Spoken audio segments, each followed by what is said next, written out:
paz de Jesus esteja com você. Memórias do Líbano, esta semana vai trazer para você um assunto muito interessante para mim e acho que também para vocês.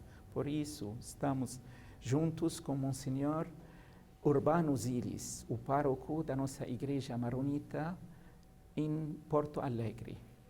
Monsenhor Zilis, seja bem-vindo. Obrigado. Monsenhor Zilis, como teólogo, você estudou e você está ensinando a teologia. Sim. Eu quero só entender mais um assunto que eu estudei quando era seminarista no Líbano, dentro da teologia. Esse assunto era a teologia da libertação na América Latina. Sim. Era muito longe para nós, no Líbano, entender o que está acontecendo na América Latina, no Brasil. Podemos introduzir um pouco esse assunto, onde estamos hoje, nessa teologia da libertação? A teologia da libertação nasceu, muito bem, numa situação social típica da América Latina. Não é única, né? Mas que é a pobreza de um lado e uma riqueza de outro, né? A desigualdade social, ou se quisermos, de certa forma, uma injustiça social. E isso chocou muito mais porque a América Latina, de modo especial o Brasil, tem uma tradição que o Brasil se orgulhava de ser o maior país católico do mundo. Uhum. Depois do Concílio Vaticano II, nasceu então uma preocupação com este problema social, que repercutia mal. Como é que os cristãos católicos, né, toleram tanta miséria? Eu me lembro que na década de 50, 3 jesuítas jovens do Rio Grande do Sul foram para o Japão e levaram filmes do Rio de Janeiro. E os japoneses, que não eram cristãos, vendo aquelas favelas, perguntaram: como é que vocês justificam isso perante a doutrina cristã e a fé cristã, essa desigualdade social? Ora, a teologia da libertação surgiu com uma preocupação de fazer desaparecer um pouco, né? Igualar um pouco as classes sociais e conquistar dignidade para todos, né? Na América Latina.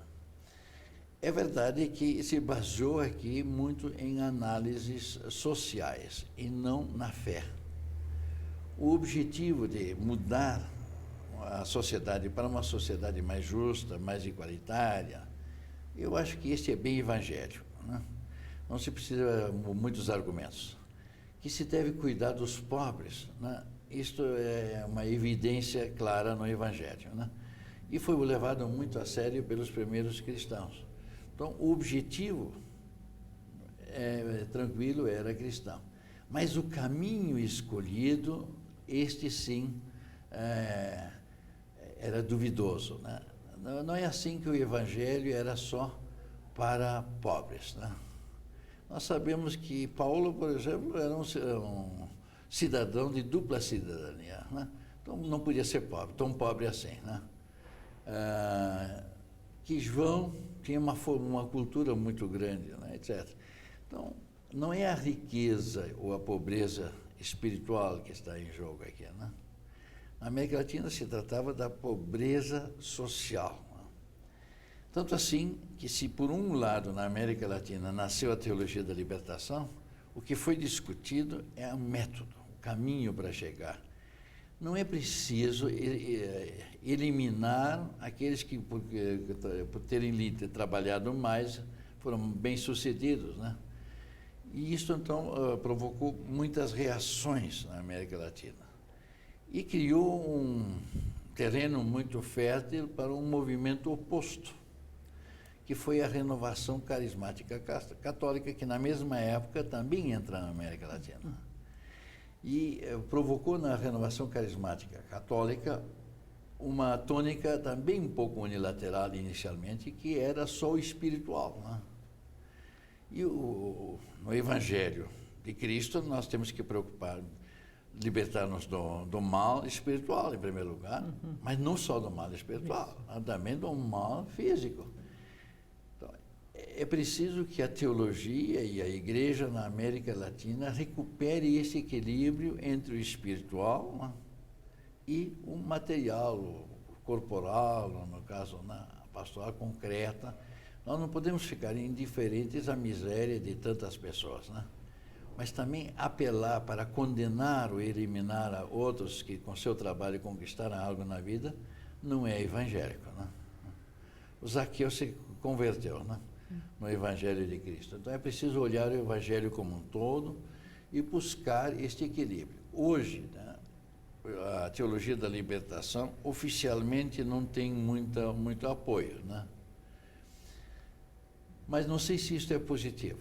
Na América Latina nós deveríamos ter, ao meu ver, criado um espaço para discutir os problemas pastorais, teológicos, antes de colocarmos em prática, né? Começarmos com mais prudência, experiências. Acho que a igreja não pode responder a tantos problemas novos com respostas velhas, né? Isso nós estamos cansando. Ela precisa buscar respostas novas para problemas novos, né? Mas para isso não deve dispensar a prudência, de ser cuidadoso, né? E ver também espaço para diferentes, porque o que houve na teologia da libertação era reduzir tudo à teologia da libertação. Não. Na igreja de Cristo deve haver espaço para um Pedro que briga pela tradição e para um Paulo que quer ir para Agorá, para a Praça de Atenas. Então, na Igreja de Cristo temos que aprender a reconhecer o valor dos diferentes ritos, né, dos diferentes povos, das diferentes culturas e também, por que não, de diferentes teologias, né? Então, nesse sentido, talvez tenhamos aprendido algo de também valorizar as diferenças na teologia. A teologia europeia tem muito a nos ensinar, mas nós, latino-americanos, também temos que dar uma contribuição para os europeus, né? A teologia oriental e a liturgia oriental nós temos muito a ensinar e a nos enriquecer, muito os latinos, né? Por que não vamos aprender deles, né? Mas também, quem sabe, até os orientais possam aprender alguma coisa de nós, né? Então, essa igreja plural, né, com testemunho de fé no mundo de hoje, eu acho que esse deve ser o objetivo, seja da teologia da libertação, ou seja da renovação carismática, ou de quem for, né? E Jesus que é nosso libertador. Ele nos liberta, mas liberta em primeiro lugar do mal espiritual e também nos dá inteligência, nos dá oportunidades para sermos bons profissionais e colaborarmos também na libertação social, se for o caso, né?